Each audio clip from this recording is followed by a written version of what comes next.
Baik, terima kasih atas waktu dan kesempatan yang diberikan kepada saya. Pada kesempatan kali ini, saya akan membagikan tutorial dan materi yang akan saya bahas kali ini adalah tentang pengaruh equilibrium kuota impor. Sebelumnya saya memperkenalkan diri terlebih dahulu.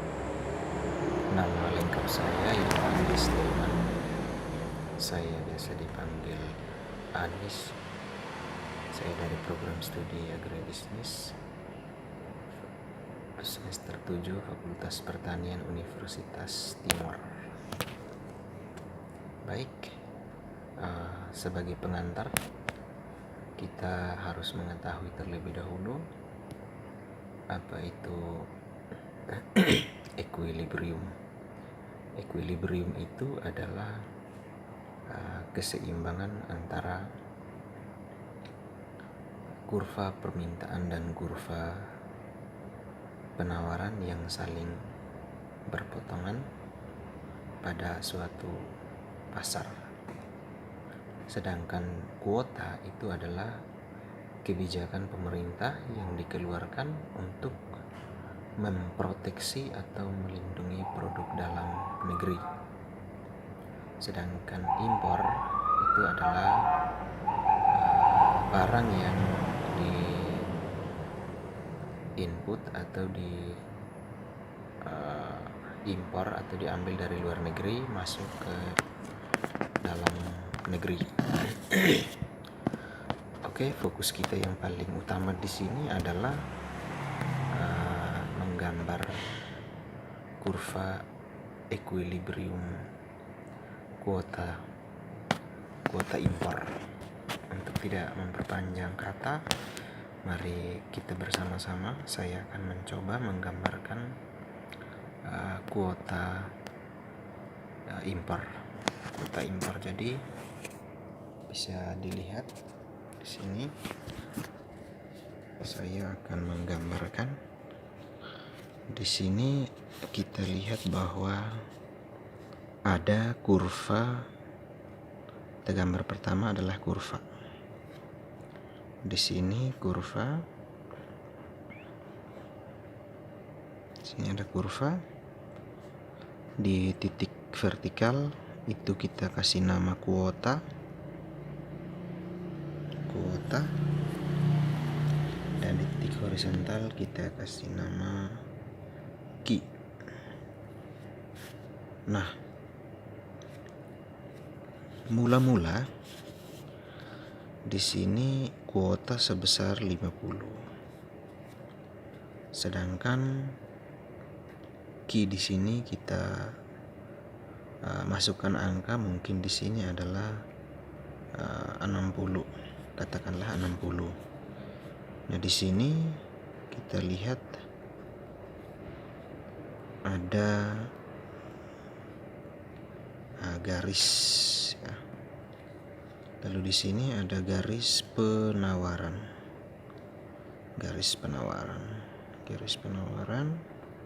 Di sini kita kasih nama supply domestik atau saya singkat dengan istilah SD. Supply domestik, sedangkan di perpotongan kurva permintaannya adalah demand domestik atau saya singkat dengan istilah DD. Nah, di sini adalah titik keseimbangan pasar domestik sebelum ada impor. Nah, di sini saya ambil dua wilayah yang saya maksudkan adalah sebagai surplus. Di sini ada surplus konsumen. Saya taruh di sini adalah surplus konsumen adalah di wilayah A bagian atas. Sedangkan ini adalah surplus produsen di titik B. Berada pada titik B. Oke, di sini kita akan tulis tentang di sini ada surplus ya, kita katakan di sini surplus. Ada surplus konsumen,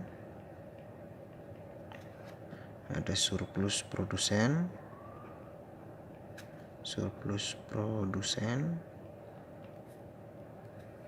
dan di sini ada total surplus.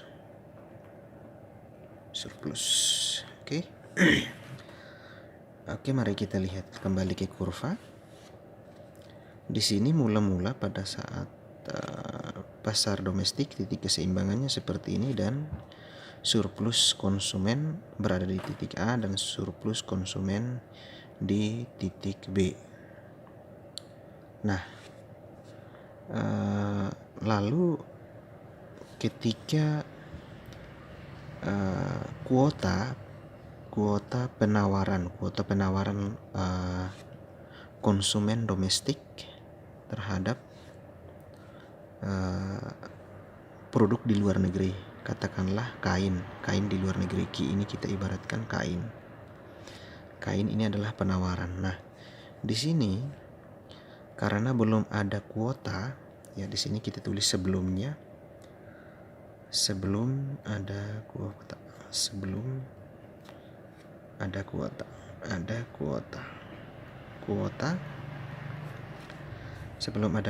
Di sini kita lihat surplus. Saya ulangi, di sini sebelum ada kuota di sini surplus konsumennya ada di titik A. Surplus daerah konsumennya di titik A, surplus produsennya ada di titik B. Totalnya adalah A tambah B. Oke. Lalu di sini karena tidak ada kebijakan pemerintah untuk membatasi kuota impor, maka di sini ada peningkatan kuota. Misalkan di sini kita naikkan jadi 100 kuota. Jadi 100 kuota ini kita akan lihat bahwa kita akan tarik garis ini akan berpotongan dengan kurva permintaan. Di sini dia akan lari lagi berpotong lagi ke kurva penawaran domestik ya. Lalu turun lagi ke sini. Oke, turun lagi ke sini. Ini adalah peningkatan penawaran terhadap produk kain. Nah, di sini penawarannya mengalami peningkatan ya. Di sini penawaran tadi dia akan mengalami peningkatan, yaitu katakanlah di sini penawarannya sebesar 70 QS ya, 70 QS artinya dia mengalami peningkatan ya. Sedangkan karena dia mengalami peningkatan, maka katakanlah bahwa di sini ada surplus konsumen domestik. Di sini kita taruh dengan wilayah C. Di sini ada surplus sudah ada 2 wilayah karena kuota naik ya, maka penawarannya mengalami kenaikan. Artinya konsumen dalam negeri atau konsumen domestik memiliki peningkatan penawaran terhadap produk kain di luar negeri. Nah, di sini ketika QS-nya naik tapi berpengaruh terhadap QD. Nah, QD-nya di sini berada di titik kurva permintaan. Dia berpotongan di sini dan kita akan tarik kurva permintaannya. Nah, di sini katakanlah di sini menjadi 30. Artinya bahwa di sini permintaan mengalami penurunan, ya. Dia bergeser ke sini. Permintaan mengalami penurunan. Jadi di sini kita taruh KD domestik. Di sini KD domestik. Ya, saya KDD, di sini KS word. Ya, artinya penawaran produk di luar negeri. Nah, pasti pertanyaan, mengapa kuota di sini mengalami peningkatan? Karena mungkin konsumen melihat bahwa price word atau harga produk di dunia mengalami penurunan, sehingga terjadi peningkatan penawaran terhadap produk luar negeri oleh konsumen di dalam negeri. Nah, PW di sini katakanlah mungkin lebih murah dibandingkan harga produk dalam negeri, sehingga konsumen lebih berusaha untuk meningkatkan penawarannya terhadap produk di luar negeri. Oke. Di sini sebelum ada kuota. Nah, sekarang kita lihat lagi ada peningkatan kuota. Nah, peningkatan kuota kita lihat. Peningkatan kuota. Peningkatan kuota, kita lihat apa yang terjadi. Kita lihat di surplus konsumen. Surplus konsumen tadi mula-mulanya pada titik keseimbangan 50 dan 60, ya. Itu hanya ada satu wilayah surplus, yaitu surplus A. Tetapi ketika ada ketika ada penawaran naik terhadap produk luar negeri, maka ada peningkatan lagi surplus konsumen di wilayah atau daerah C. Di sini ya, kalau kita lihat, ini adalah daerah C-nya mengalami peningkatan. A ditambah C, terjadi surplus produsen, dalam hal ini penawaran ya, surplus konsumen di wilayah A dan wilayah C. Tetapi apa yang terjadi dengan surplus produsen domestik, artinya industri dalam negeri atau domestik. Nah, di sini tadi pada saat surplus produsen pada titik keseimbangan 50 dan 60, itu surplus produsennya seluas wilayah B, totalnya adalah ini. Tapi apa yang terjadi? Di sini terjadi penurunan permintaan konsumen domestik terhadap produk industri domestik juga. Sehingga di sini apa yang terjadi? Mula-mula di sini adalah surplus produsen sebesar wilayah B, tetapi di sini jadi berkurang menjadi min B. Nah, di sini kenapa? Di sini surplus dari wilayah B hanya ada di sini. Hanya ada di titik ini. Sedangkan ini menjadi kosong. Bagian ini menjadi kurang atau kosong. Maka di sini terjadi pengurangan terhadap surplus produsen domestik pada wilayah yang ini. Sedangkan wilayah ini mengalami surplus. Artinya surplusnya kurang. B-nya saya taruh di sini minus ya, jadinya kurang. Nah, total surplus antara produsen dan konsumen di sini A ditambah C ditambah dengan B. Oke. Kita kembali lagi ke kurva. Nah, melihat keadaan yang demikian, mungkin pemerintah melihat bahwa industri dalam negeri akan mengalami penurunan omset atau pendapatan mereka mengalami penurunan. Nah, upaya apa yang dilakukan pemerintah untuk memproteksi atau melindungi atau menjaga stabilitas harga produk domestik atau industri-industri dalam negeri tetap mengalami peningkatan pendapatan? Maka di sini kita lihat kejadian terbalik. Di sini kita kembali ke kurva, misalkan tadi peningkatan 50 ini mula-mula setelah ada peningkatan penawaran kuota jadi 100. Di sini ada surplus A tambah C itu surplus konsumen, sedangkan B-nya surplus produsen domestiknya berkurang. Lalu di sini pemerintah mengeluarkan kebijakan untuk untuk melindungi industri dalam negeri. Dia menetapkan kuota. Kuotanya mungkin kita perkirakan di sini adalah 30 ya, 30 kuota. Nah, 30 kuota di sini kita akan lihat 30 kuota. Pemerintah menetapkan 30 kuota. Kita tarik garisnya. Terang. Ini kita tarik garisnya ya. Artinya di sini penawaran. Di sini kurva penawaran kita titik potongnya di sini.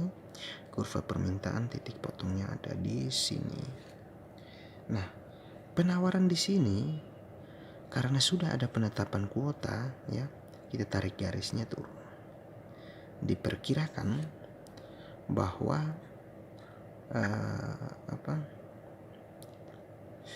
bahwa penawaran itu mengalami penurunan dari 70 ya, dari 70 dia mengalami penurunan sebesar katakanlah 25 di sini. Artinya konsumen domestik itu mengalami penurunan penawaran terhadap produk luar negeri, yaitu turun dari 70 sampai dengan angka 25. Di sini kita katakan KS World. Dia mengalami penurunan sebesar berapa persen? Berapa ini? Jadi dia mengalami penurunan setelah ada kuota yang ditetapkan oleh pemerintah. Nah, kita lihat lagi di sini. Apa yang terjadi dengan surplus ya? Artinya di sini surplus ketika ada kuota, kita lihat surplus surplus konsumen, penawarannya menurun di titik ini. Katakanlah ini adalah saya tulis dengan D. Maka di sini surplusnya mengalami penurunan di titik D, sangat kecil ya. Berarti penawarannya kecil, wilayahnya sangat kecil. Nah, di sini kita lihat lagi. Di sini ini adalah penawaran konsumen domestik terhadap produk luar negeri. Nah, di sini apa yang terjadi dengan permintaan domestik terhadap produk domestik? Tentu saja mengalami peningkatan, ya, mengalami peningkatan. Sehingga di sini apa yang terjadi? Akan ada surplus produsen domestik. Di sini ada surplus satu di sini, satu wilayah di sini, satu wilayah di sini lagi, satu wilayah di sini lagi. Ya, satu wilayah di sini, satu wilayah di sini, ada 3 wilayah. Katakanlah ini ada D, ini adalah E, ini adalah F, dan ini adalah G. Berarti ada surplus produsen ketika ada penetapan kuota dari pemerintah. Nah, sudah ada di titik ini. Ada titik C, F, G, dan B. Tadi B-nya tetap ada. Ya, di sini titik B-nya ada di sini. B-nya di sini. B-nya di sini. Oke, di sini kita lihat ini adalah E, ini adalah F, adalah G. Nah, kita lihat di sini peningkatan kuota. Sekarang kebijakan pemerintah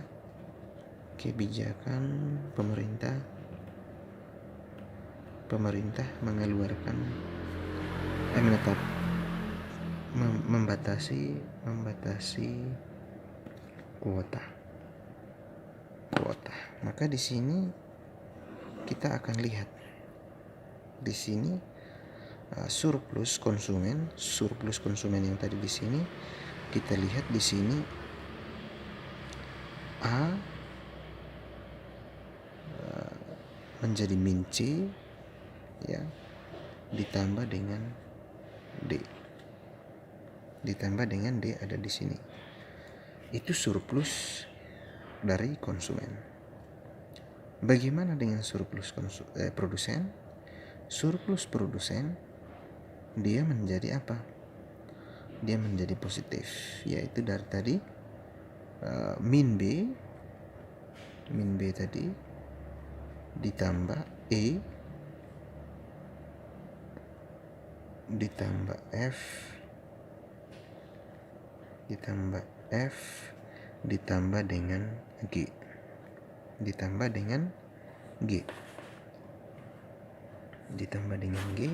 sedangkan total surplusnya adalah A min C tambah D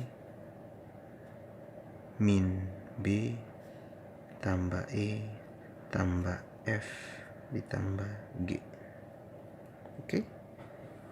Ini adalah pengaruh equilibrium kuota impor ya, kuota impor. Nah, di sini kita lihat kembali lagi ke kurva. Kita punya konsep berpikir begini. Ketika harga mula-mula surplus konsumennya seimbang ya, di titik A dengan titik B. Tetapi ketika terjadi peningkatan kuota oleh konsumen yang melakukan peningkatan penawaran terhadap produk luar negeri, maka akan terjadi surplus konsumen, sedangkan harga domestik tidak mengalami keseimbangan, sehingga produsen domestik mengalami kerugian di wilayah tadi yang saya sudah jelas di titik B, jadinya minus ya. Dan kita lihat bahwa sesuai dengan nilai yang ada bahwa penawaran, ketika ada peningkatan kuota, penawaran konsumen terhadap produk Word mengalami peningkatan, sedangkan produk domestik mengalami penurunan sampai 30, sedangkan QS mengalami peningkatan sebanyak 70. Lalu ketika ada penetapan kuota oleh pemerintah sebesar 30, maka terbalik, QS mengalami penurunan sampai dengan 25. QD yang dia turun menjadi 30 karena sudah ada kebijakan pemerintah tentang penetapan kuota, maka mengalami peningkatan dari di sini saya katakan bahwa ini adalah nilai QD saat sudah ada kuota. Di sini saya katakan di sini adalah 65. Artinya bahwa QD ini dia mengalami peningkatan setelah ada kebijakan pemerintah mengeluarkan kuota, membatasi kuota untuk memproteksi. Maka permintaannya akan mengalami peningkatan dari 30 ini menjadi 65 ya, sebesar 65. Artinya ada selisih tertentu. QS World dengan QD domestik mengalami peningkatan. Oke, sekarang kita tarik kesimpulan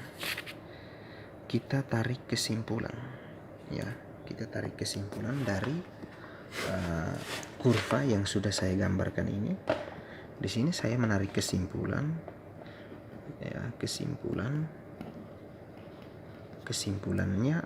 adalah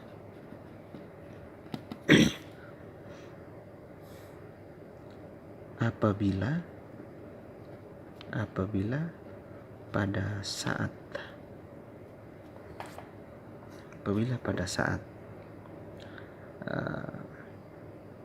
pasar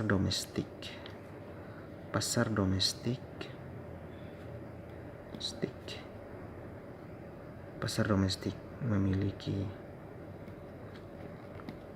harga keseimbangan,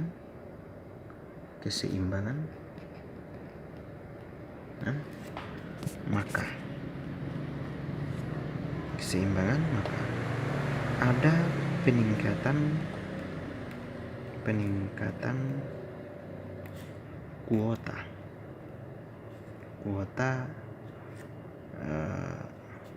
konsumen domestik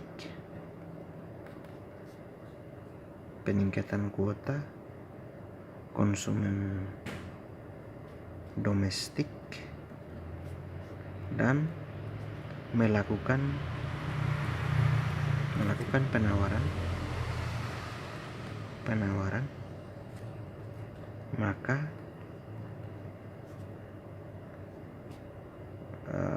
konsumen mendapat surplus penawaran yang meningkat, yang besar ya, yang banyaklah katakan banyak, dan surplus produsen mengalami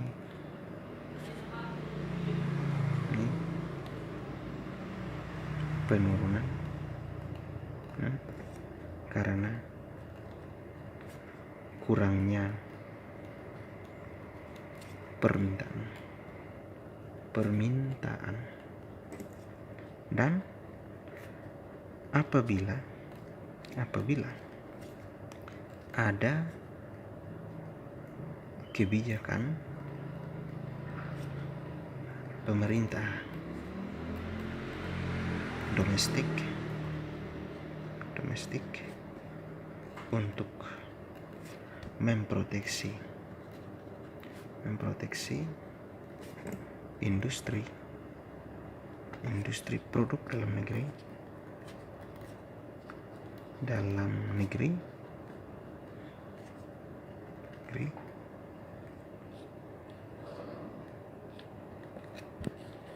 maka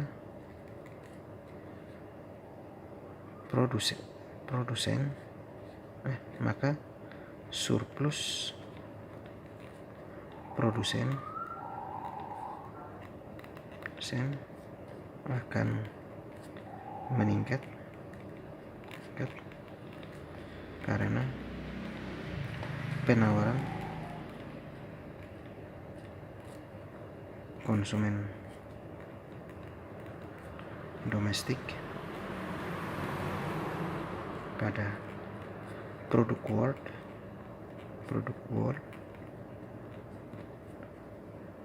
menurun sedikit,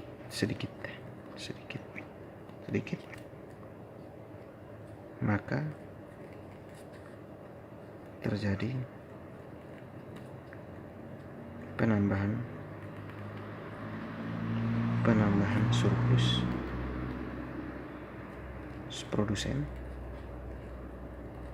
produsen karena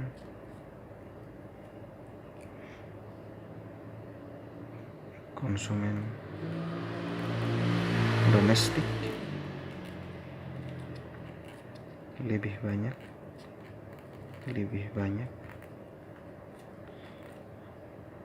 menikmati membeli produk industri domestik.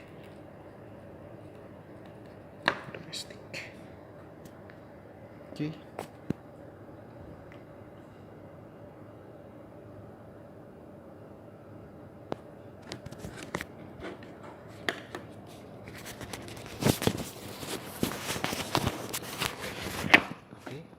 Baik. Terima kasih kepada sahabat-sahabat sekalian, Bapak Ibu pemirsa yang sudah menonton video saya. Dalam video ini saya membuat atau menggambarkan tugas ini atau menjelaskan tentang materi ini sebagai tugas untuk memenuhi salah satu mata kuliah, yaitu mata kuliah Perdagangan Internasional. Apabila dalam pembahasan saya tadi ada penjelasan yang tidak sesuai atau kurang sesuai dengan pemahaman Bapak Ibu pemirsa sekalian dimanapun berada, saya mohon maaf. Itulah yang saya tahu dan saya pahami mengenai cara untuk menggambarkan pengaruh kurva equilibrium kuota impor. Itu yang saya gambarkan dalam bentuk kurva dan saya jelaskan, dan itu yang saya pahami. Apabila ada kata, ada tindakan yang tidak berkenan atau tidak sesuai, dari hati nurani saya mohon maaf dan saya ucapkan terima kasih. Jika ini membantu, syukur. Tapi kalau mau cari yang lebih baik, silahkan. Itulah yang saya pahami. Mohon maaf apabila ada yang salah. Sekian dan terima kasih. Sampai jumpa di lain waktu.